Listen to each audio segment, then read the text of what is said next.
Yeah. I love it when jasmine's in flower. It's just the most wonderful fragrance. And it always makes me alert that garden days are on the way.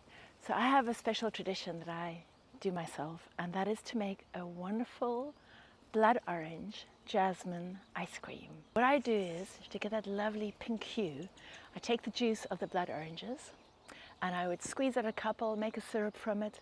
So depending on how many jasmine flowers you have, you'll decide how much sweet syrup you need.